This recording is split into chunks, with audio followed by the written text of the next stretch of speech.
मध्य प्रदेश सरकार में उप मुख्यमंत्री भाई राजेंद्र शुक्ला जी, आप सबके बहुत ही प्रिय और लोकप्रिय प्रत्याशी डॉक्टर राजेश मिश्रा जी, हमारे राज्य मंत्री बहन श्रीमती राधा सिंह जी, हमारे बहुत ही वरिष्ठ नेता संगठक, हम सबके आदर के योग्य माननीय माखन सिंह जी, रणवीर सिंह रावत जी हमारे संभागीय प्रभारी, कांतदेव सिंह जी प्रदेश के उपाध्यक्ष, शरदेंदु तिवारी जी जो प्रदेश के महामंत्री हैं, देव कुमार सिंह जी, कमलेश्वर सिंह जी और हमारे विश्वामित्र पाठक जी विधायक, श्रीमती रीति पाठक जी विधायक, पूर्व में सांसद, श्री कुंवर सिंह टेकाम जी हमारे विधायक, राजेश पांडे जी, प्रज्ञा त्रिपाठी जी, राम सुमिरन गुप्ता जी,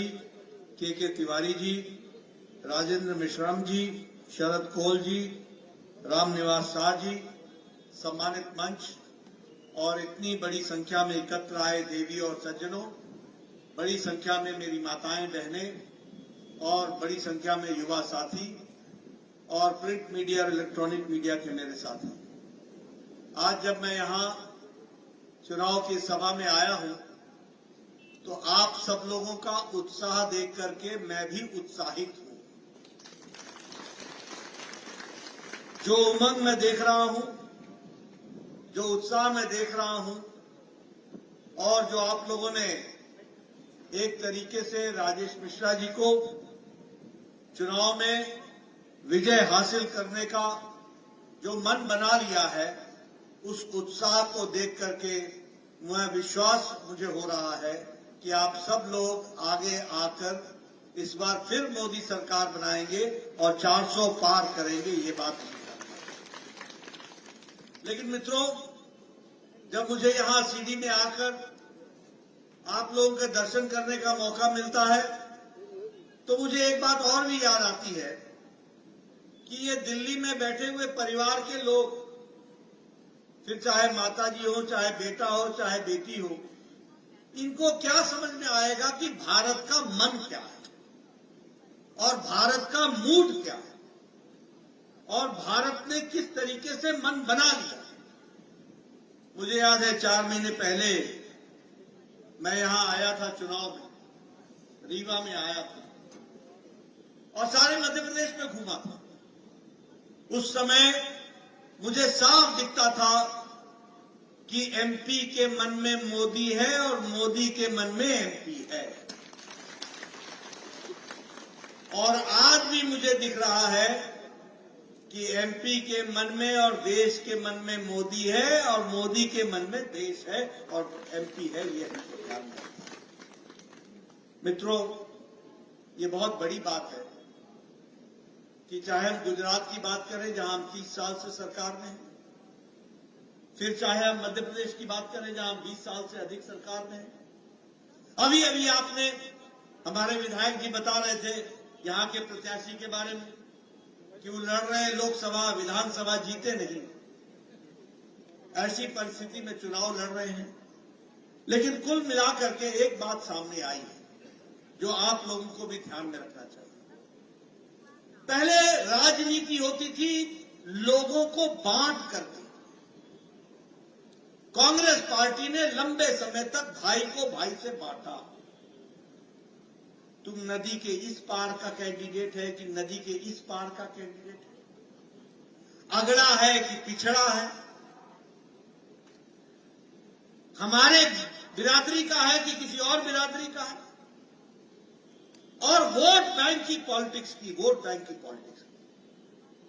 और उसके बाद सबका वोट लिया, सबका वोट, और वोट लेने के बाद सरकार किसी जाति की बन गई, किसी वर्ग की बन गई, किसी समुदाय की बन गई, वह सबकी सरकार नहीं थी। लेकिन मोदी जी ने पिछले 10 सालों में भारत की राजनीति की परिभाषा बदल डाली। अब न जात पर न पात पर, अब जब परिभाषा बदली तो क्या बदली? क्या वोट बैंक की पॉलिटिक्स नहीं चलेगी? अब लोगों को गुमराह करके पॉलिटिक्स नहीं चलेगी। अब जातियों में और वर्ग में बांट करके राजनीति नहीं होगी। अब राजनीति होगी तो वो विकास की राजनीति होगी और रिपोर्ट कार्ड की राजनीति। अपना काम बताओ, क्या काम किया है, और उस काम के आधार पर तुम्हारे बारे में तय होगा। इस तरीके का हमको देखने को मिला। मैं यहां आपके साथ जब चर्चा कर रहा हूं तो मुझे खुशी है। मैं भारत सरकार में मंत्री भी रहा हूं। मैंने पहले का दौर भी देखा है और आज का दौर भी देख रहा हूं। आपको जानकर खुशी होगी, आज दुनिया में अमेरिका जैसा देश भी आज कोरोना की मार के बाद और यूक्रेन के युद्ध के बाद उनकी भी आर्थिक स्थिति लड़खड़ाती दिखती है। आज सारे यूरोप की आर्थिक स्थिति लड़खड़ा रही है। आज जापान की आर्थिक स्थिति भी लड़खड़ा रही है। आज ऑस्ट्रेलिया की भी आर्थिक स्थिति लड़खड़ा रही है। लेकिन इंटरनेशनल मॉनिटरी फंड, जो आर्थिक दृष्टि से सबसे बड़ा संगठन है, उसको अगर कोई उगता सूरज और ब्राइट फ्यूचर दिखता है तो वो भारत दिखता है, और भारत मजबूती से खड़ा है। ये मोदी जी की। हम 11वें नंबर की अर्थव्यवस्था थे, भारत दुनिया में 11वें नंबर पर खड़ा था। आज भारत 5वें नंबर की अर्थव्यवस्था बन गया, 5वें नंबर। और इस बार आप राजेश मिश्रा जी को जिताकर भेजेंगे, तीसरी बार प्रधानमंत्री मोदी जी बनेंगे, और तीसरी बार प्रधानमंत्री बनने के बाद भारत 2027 में तीसरी आर्थिक शक्ति बन जाएगा। इसका आपको हमको अंदाज है। मित्रों, आप लोगों ने सुना होगा ये गाड़ियों के बारे में, ये टोयोटा, ये डैटसन, ये जापान के बारे में। आज ऑटोमोबाइल मार्केट में भारत ने जापान को पछाड़ दिया है और भारत दूसरे नंबर पर, तीसरे नंबर पर खड़ा है। अब हमारे से आगे सिर्फ अमेरिका और चाइना है, तीसरे पर भारत खड़ा है। आपके हाथ में मोबाइल है, सबके हाथ में। 10 साल पहले यही मोबाइल पर लिखा होता था मेड इन चाइना। आज आपके मोबाइल पे लिखा है मेड इन इंडिया। ये फर्क है। यहां एप्पल भी अब यही बन रहा है। दवाइयों की बात करें तो दुनिया की डिस्पेंसरी भारत बन गई है। सबसे सस्ती दवा और सबसे असरदार दवा अगर कोई बना रहा है तो हमारे भारत के उद्योगपति बना रहे हैं, और दुनिया में एक्सपोर्ट हो रहा है। इसको हमको समझना चाहिए। आज 138% हमारा एक्सपोर्ट बढ़ गया दवाइयों का, 106% हमारा एक्सपोर्ट बढ़ गया पेट्रोकेमिकल्स का, और उसी तरीके से आपको जानकर बड़ा आश्चर्य होगा, सुनाना जरूरी है। 10 साल पहले हमारे गणेश जी भी चाइना से आते थे। आप दिवाली में जो गणेश जी खरीदते थे ना जी, वो चाइना से आते थे, और ये खिलौने चाइना से आते थे। आज भारत टॉय के एक्सपोर्ट में, खिलौने बनाने के एक्सपोर्ट में 2.5 गुना वृद्धि कर गया है, और दुनिया को खिलौने बेच रहा है। ये बात भी हमको समझना चाहिए। मित्रों, मैं हाईवेज की बात करूंगा। हम हमेशा कहते हैं कि मोदी जी ने हीरा किया, हीरा। हीरा क्या है? H for highways. आज आपको जानकर खुशी होगी, 1,65,000 किलोमीटर नेशनल हाईवे देश में बन गया 10 साल के अंदर। 1,65,000। हर जगह देखो हाईवे, हाईवे, हाईवे। दिखता है कि नहीं दिखता है? बताओ, दिखता है कि नहीं दिखता है? और उसी तरीके से इंटरनेट गांव-गांव में ऑप्टिकल फाइबर को पहुंचाने का काम, और उसी तरीके से रेलवे के लिए आज रेलवे में भारत और आपके मध्य प्रदेश में रेलवे में लगभग 4 गुना बजट उसमें बढ़ गया है। इसको भी हमको ध्यान में रखना चाहिए। इसलिए विकास की दृष्टि से और एयरवेज, एयर कनेक्टिविटी को भी बढ़ाने का काम किया है। तो हर दृष्टि से विकास के काम को आगे बढ़ाया है। एक बात मैं आपसे जरूर करना चाहूंगा, क्योंकि आपके यहां से भी नौजवान देश की रक्षा के लिए, सुरक्षा के लिए आज बॉर्डर पर आज अपने प्रहरी के रूप में खड़े हैं। आपको जानकर आश्चर्य होगा, मैं पहाड़ से आता हूं, मैं बॉर्डर से आता हूं। 10 साल पहले पाकिस्तान जब हमारे ऊपर गोली चलाता था तो आपको जानकर आश्चर्य होगा, पुंछ पे अगर गोली चलती थी तो वो रिपोर्ट करता था नगरोटा के सेंटर पर, नगरोटा रिपोर्ट करता था चंडी मंदिर को, और चंडी मंदिर रिपोर्ट करता था दिल्ली हेडक्वार्टर को, और दिल्ली हेडक्वार्टर से कमांड आता था अभी रुको, अभी रुको, अभी रुको। जब से मोदी जी प्रधानमंत्री बने हैं, आपके यहां का गया हुआ जवान जो प्रहरी है, उसको मोदी जी का आदेश है, जहां से गोली चले वही ढूंढ डालो और उसका जवाब दे दो। ये परिस्थिति आ गई। कभी आपने सोचा था? बताइए, आज मोदी जी के नेतृत्व में देश सुरक्षित है कि नहीं है? हमारे बॉर्डर सुरक्षित है कि नहीं है? हमारे मोर्चे सुरक्षित है कि नहीं है? आपको जानकर आज कभी सोचा था कि अगर उरी में पाकिस्तान ने कोई घटना घटा दी हो तो 10 दिन के अंदर हमारे जवान जाकर के यहां झांसी से, यहां आगरा से, यहां ग्वालियर से, यहां से जाकर के और घर में घुस करके सर्जिकल स्ट्राइक किया और वहां पर उनका मुंहतोड़ जवाब दिया। इस तरीके की परिस्थिति। अगर पुलवामा की घटना घटी तो देश के प्रधानमंत्री ने खुले मन से दुनिया को कहा, पाकिस्तान तुमने बहुत बड़ी गलती कर दी है और इसका खमियाजा तुमको भुगतना पड़ेगा। कभी सुना था किसी प्रधानमंत्री को ऐसे बोलते हुए? कभी सुना था? बोलो भैया, सुना था? 10 दिन के अंदर एयर स्ट्राइक करके पाकिस्तान के अंदर जितने भी हमारे खिलाफ चल रहे कैंप थे उनको ध्वस्त कर दिया। इस तरीके की परिस्थिति खड़ी हुई। इसलिए मित्रों, सुरक्षा की दृष्टि से देखा जाए, हर दृष्टि से देखा जाए, आज देश आगे बढ़ रहा है और इसलिए ये नारा सही है कि अब की बार 400 पार। 400 पार करेंगे ना? एनडीए पार करेगा ना? हमारी माताएं यहां बैठी। मोदी जी ने पिछले 10 साल में गांव, गरीब, वंचित, पीड़ित, शोषित, दलित, युवा, महिला, किसान, सबकी चिंता की है कि नहीं की है? सबको आगे बढ़ाया कि नहीं बढ़ाया? मैं आपको किस्सा सुनाऊं। मैं 1993 में विधायक हो गया था, 1993 में। उस समय साल भर में एक पंचायत को 2 से 2.5 लाख रुपए विकास के लिए मिलता था। कितना मिलता था? 2.5 लाख, 2 लाख। आज एक एक पंचायत को 2.5 करोड़ मिल रहा है विकास की दृष्टि से। मैं जब विधायक बना था तो 90% मेरा इलाका मुझे पैदल चलना पड़ता था, सड़क नहीं थी, सड़क नहीं थी। आज बताइए, गांव गांव में पक्की सड़क प्रधानमंत्री ग्रामीण सड़क योजना में बनी है कि नहीं बनी है? बनी है कि नहीं बनी है? आज आप लोग एक शादी के समय में जब ब्याह का लगन लगता है तो एक एक दिन में 4-4 शादियां अटेंड करते हो कि नहीं करते हो? एक जगह से स्कूटर को किक मारा, दूसरे गांव में, दूसरे से तीसरे गांव में। एक जमाना था जब बोझा लेकर के चलते थे, एक बाराती अटेंड हो गया तो बहुत बड़ी बात हो गई, वहीं रहना पड़ता था। ये गांव की स्थिति थी कि नहीं थी?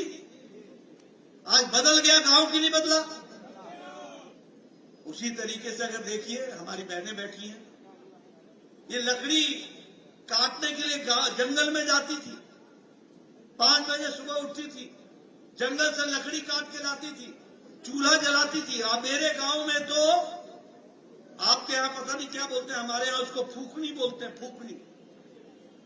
चूल्हा को फूक फूक कर चूल्हा जलाती थी और 200 सिगरेट के बराबर का धुआं अपने छाती को लेती थी।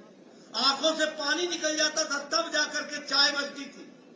आज देखिए, टक से लाइटर जलाती हैं और गैस के चूल्हे पर 5 मिनट के अंदर चाय बना करके घर को वो देती हैं। इस तरीके का हमने देखा। ये महिला सशक्तिकरण हुआ कि नहीं हुआ? जल जीवन मिशन में आज मुझे खुशी है, आपके यहां सारे देश में 11 करोड़ 30 लाख कनेक्शन दिए गए और 55 लाख कनेक्शन मध्य प्रदेश में दिए गए और 1,60,000 कनेक्शन आपके सीडी में दिए गए। ये भी हम आपको बताना चाहते हैं। आप जल जीवन मिशन ले लो, उज्ज्वला योजना ले लो, प्रधानमंत्री आवास योजना की भी बात मैं करना चाहता हूं। देखो, बदलते भारत को समझो आप। मैं जब विधायक था तो मेरे यहां बीडीओ, मैंने पहले भी सुनाया, मेरा बीडीओ, यहां भी बीडीओ बोलते होंगे, ब्लॉक डेवलपमेंट ऑफिसर, वो मेरे को साल में बोलता था, नड्डा साहब खुशखबरी सुनो, एक पंचायत में 2 इंदिरा आवास योजना मिले हैं, 2 इंदिरा आवास, किसको दें? मैं बोलता था भैया तू ही रख ले, मैं कहां बांटूंगा ये दो मकान, कहां डालूंगा? हर गांव में 10-10, 20-20, 25-25 मकान बनाने की एप्लीकेशन लगी हुई है, मैं 2 मकान किसको दूंगा?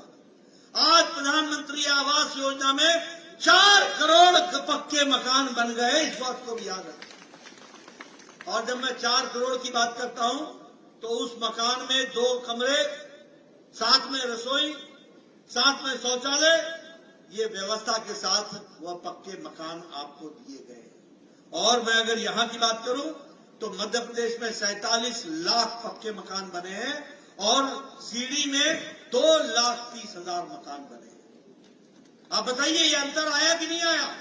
और मोदी जी ने तय किया है कि कोई भी भारत का नागरिक कच्चे मकान में नहीं रहेगा, पक्का मकान दिया जाएगा। इस व्यवस्था को लेकर के उसी तरीके से आयुष्मान भारत, मित्रों, मैं सबको बार बार सुनाता हूं, मैं इसलिए सुनाता हूं कि देखो, जब तक तुमको अंधेरे का अंदाजा नहीं होगा, उजाले का महत्व समझ में नहीं आएगा। जब तक तुमको अमावस्या नहीं देखी होगी, तब तक तुमको पूर्णमासी समझ में नहीं आएगी। एक जमाना था, ये सब जितने बैठे हैं विधायक, ये सब चिट्ठियां लिखा करते थे, प्रधानमंत्री जी, मुख्यमंत्री जी, मेरे इलाके में एक गरीब व्यक्ति है, उसके हार्ट का ऑपरेशन होना है, उसको 1.5 लाख रुपए खर्च होगा, वो पति गरीब है, उसका जमीन बिक जाएगा, कृपया कुछ पैसे देने की अनुशंसा करिए। ऐसी एप्लीकेशन लिखा करते थे। लिखते थे कि नहीं लिखते थे? लिखते थे ना। और फिर कभी आप 1.5 लाख मांगते थे, आपको 75,000 मिलता था, फिर आप 75,000 लोगों से इकट्ठा करते थे, उधारी करते थे, तब किसी का इलाज होता था। प्रधानमंत्री मोदी जी ने इस देश के 10 करोड़ 74 लाख परिवार, यानी 55 करोड़ लोग, यानी 40% की आबादी को, गरीब लोग, कौन है ये गरीब लोग? रिक्शा वाला, ठेला वाला, सब्जी वाला, बस का ड्राइवर, बस का कंडक्टर, ट्रक का ड्राइवर, ट्रक का क्लीनर, ऑटो ड्राइवर, लिफ्ट का चलाने वाला व्यक्ति, ये पोकलेन चलाने वाला व्यक्ति, ऐसे गरीब लोग, जो बाल काटने वाला है, ऐसे गरीब लोग जिनका कोई इलाज की व्यवस्था नहीं थी, उसको आयुष्मान भारत में मोदी जी ने 55 करोड़ लोगों को हर साल 5 लाख रुपए उनकी गंभीर बीमारी से लड़ने का इलाज करेगा। इसलिए गांव, गरीब, वंचित किसानों की बात करो, हर महीने किसानों को 2,000 रुपए मिल रहा है कि नहीं मिल रहा है? और हमारी तरफ से भी तो है ना, मध्य प्रदेश से 6,000, 2,000 मोदी जी का और 2,000 मध्य प्रदेश सरकार का, मोहन यादव जी का मिल रहा है कि नहीं मिल रहा है? यानी 12,000 रुपए किसान को हर साल, हर चौथे महीने 2-2,000। और बीच में कोई बिचौलिया नहीं है, ऊपर मोदी जी हैं, नीचे मोहन यादव है, और यहां पर सीधे आपके खाते में वो पैसा ट्रांसफर हो रहा है। इस तरीके की व्यवस्था हुई है। इसलिए, और मैं बताऊंगा आपको कि 11 करोड़ 78 लाख किसान हैं और मध्य प्रदेश के 80 लाख किसान हैं जिनको ये मिला है, और इस तरीके से विकास हो रहा है। जब मैं ये बोलता हूं कि मोदी के मन में एमपी और एमपी के मन में मोदी है, तो सिर्फ भाषण नहीं दे रहा। आपको जानकर खुशी होगी, राजेंद्र जी बैठे हैं, शुक्ला जी को मालूम है कि आज मध्य प्रदेश का बजट मोदी जी ने टैक्स के डिवोल्यूशन का 4 गुना बढ़ा दिया है, 4 गुना ज्यादा मध्य प्रदेश को मिल रहा है। और उसी तरीके से ग्रांट इन एड, जो आपको ग्रांट मिलती है मदद के रूप में, वह भी 4 गुना बढ़ा दिया गया है। मैंने कहा रेल का इंफ्रास्ट्रक्चर, मैं क्षमा करिएगा मैंने 9 गुना बताया था, रेल का इंफ्रास्ट्रक्चर मध्य प्रदेश में 24 गुना बढ़ गया है, 24 गुना बढ़ गया। और उसी तरीके से वंदे भारत ट्रेन हो, चाहे अमृत भारत के तहत स्टेशन का निर्माण हो, हर दृष्टि से काम को आगे बढ़ाने का काम हुआ है। और आप ये भी जानते हैं कि लाडली बहना योजना, लाडली लक्ष्मी योजना ये चल रही है कि नहीं चल रही है? लखपति बेटियां आ रही हैं कि नहीं? और वो पढ़ रही हैं कि नहीं? उनका काम विकास की दृष्टि से आगे बढ़ रहा है कि नहीं? परिवार को ताकत मिली कि नहीं? ये सारी बातें इस योजना के तहत हम लोगों को मिलेगी। यहां पर भी विकास के बहुत से काम हुए हैं और जो बचे हुए काम है वो हमारे विधायकगण और हमारे राजेश मिश्रा जी मिलकर के आपके करेंगे, ऐसा मुझे पूरा विश्वास है और वो सारे काम होंगे।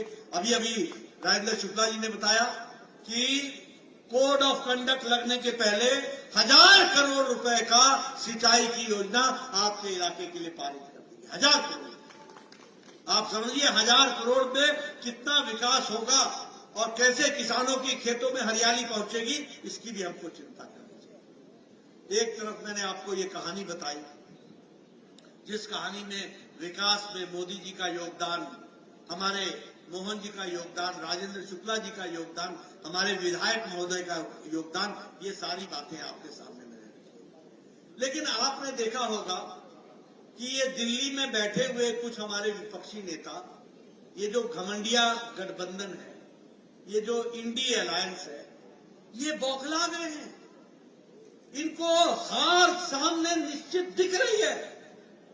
ये हारी हुई लड़ाई लड़ रहे और बौखलाहट में मोदी जी को पता नहीं क्या क्या क्या क्या किस किस्म की गालियां बक रहे, किस तरीके के शब्द का प्रयोग कर रहे हैं।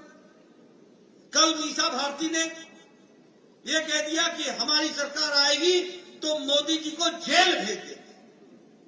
अरे मोदी जी 12 साल मुख्यमंत्री रहे, 10 साल प्रधानमंत्री रहे, एक दाग नहीं है देश की सेवा की, भारत को अपना घर समझ करके परिवारजनों की सेवा की, और इस तरीके की भाषा मीसा भारती, ये लालू यादव की बेटी बोलती है।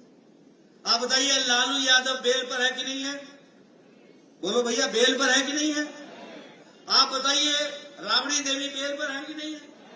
आप बताइए इनके परिवार पर भ्रष्टाचार के आरोप है कि नहीं है?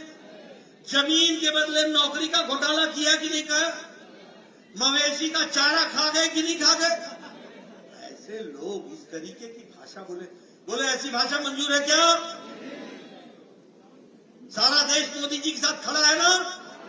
सारा देश मोदी जी के साथ खड़ा है। ये जो इंडी अलायंस है, ये जो गठबंधन है, ये दो बातों का गठबंधन है। एक, मोदी जी कहते हैं भ्रष्टाचार हटाओ, और ये सब कहते हैं भ्रष्टाचारियों को बचाओ। ये सारे भ्रष्टाचारी इकट्ठे हो गए। अंग्रेजी में कहावत है, birds of a feather flock together. एक तरीके के पंख वाले चिड़िया एक जगह इकट्ठी होती है। ये सारे भ्रष्टाचारी एक जगह इकट्ठे हो गए। और दूसरा, अपने परिवार को बचाने वाली पार्टियां इकट्ठी। मैं आपके सामने बताना चाहता हूं, बताओ कांग्रेस के जमाने में कोयला घोटाला हुआ था कि नहीं हुआ था? आप बताइए कांग्रेस के जमाने में पनडुब्बी घोटाला हुआ था कि नहीं हुआ था? आप बताइए कांग्रेस के जमाने में हेलीकॉप्टर वेस्टलैंड का घोटाला हुआ था कि नहीं हुआ था? आप बताइए कांग्रेस के जमाने में चीनी घोटाला हुआ था कि नहीं हुआ था? चावल घोटाला हुआ था कि नहीं हुआ था? कॉमनवेल्थ गेम्स का घोटाला हुआ था कि नहीं हुआ था? 2G 3G का घोटाला हुआ था कि नहीं हुआ था? कांग्रेस ने न अंतरिक्ष छोड़ा, न वायु छोड़ा, न धरती छोड़ी, न पाताल छोड़ा। तीनों लोक में भ्रष्टाचार किया, तीनों लोक में भ्रष्टाचार। अब आप बताइए, ये जो अखिलेश यादव है, समाजवादी पार्टी, आपके पड़ोस उत्तर प्रदेश का, इसने ये लैपटॉप का घोटाला किया कि नहीं किया? गोमती फ्रंट में घोटाला किया कि नहीं किया? अलकतरा घोटाला हुआ कि नहीं हुआ? लालू ने चारा घोटाला किया कि नहीं किया?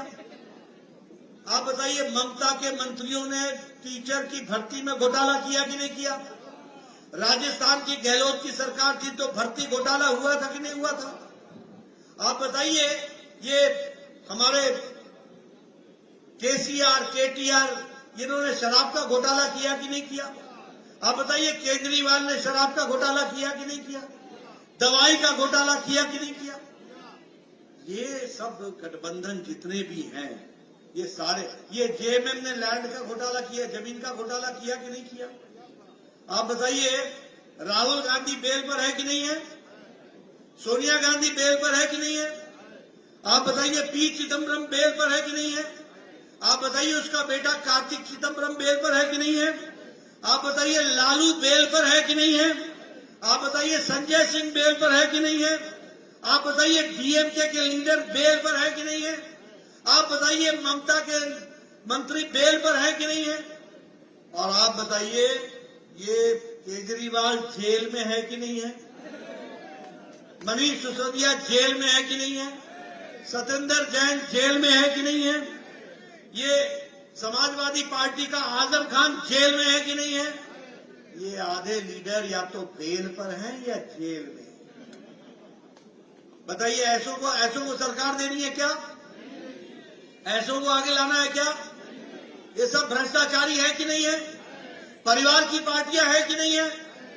आप बताइए, उमर अब्दुल्ला परिवार की पार्टी, चौटाला परिवार की पार्टी, बादल परिवार की पार्टी, अखिलेश यादव परिवार की पार्टी, लालू यादव परिवार की पार्टी, ममता परिवार की पार्टी, केशव चंद्रशेखर राव परिवार की पार्टी, ये उदयनिधि स्टालिन और करुणानिधि परिवार की पार्टी, शरद पवार सुप्रिया सुले परिवार की पार्टी, उद्धव ठाकरे आदित्य ठाकरे परिवार की पार्टी, ये सारे परिवार की पार्टियां परिवार बचाने में लगी। राहुल गांधी, सोनिया गांधी, प्रियंका गांधी परिवार की पार्टी। कोई रह गया बिना परिवार की पार्टी? अगर कोई प्रजातंत्र तरीके से पार्टी चल रही है तो वो कमल के निशान वाली भारतीय जनता पार्टी चल रही है। इसलिए मित्रों, आपका ज्यादा समय न लूंगा, सिर्फ आपसे ये निवेदन करने आया हूं कि आप सब लोग इस महान, जो भारत का मूड है, जो भारत का मन है, जो भारत के अपने उत्साह देख रहे हैं, फिर एक बार मोदी सरकार और अब की बार 400 पार, और उस 400 में राजेश मिश्रा को भी जोड़ना है और उनको आगे बढ़ाना है। इसके लिए काम करें। बोलिए बहने, बताएं, राजेश मिश्रा को भेजेंगे ना? कमल का निशान पर बटन दबेगा ना? इधर से आवाज चाहिए। बोलिए, राजेश मिश्रा को जिताएंगे ना? सीडी को मुख्य धारा में लाएंगे ना? अपना विकास कराएंगे ना? देश को आगे बढ़ाएंगे ना? मोदी जी के नेतृत्व में देश को आगे बढ़ाएंगे ना? बहुत बहुत धन्यवाद। जय भारत, जय माता। निश्चित ही आदरणीय आपका प्रेरणा से ओतप्रोत मार्गदर्शन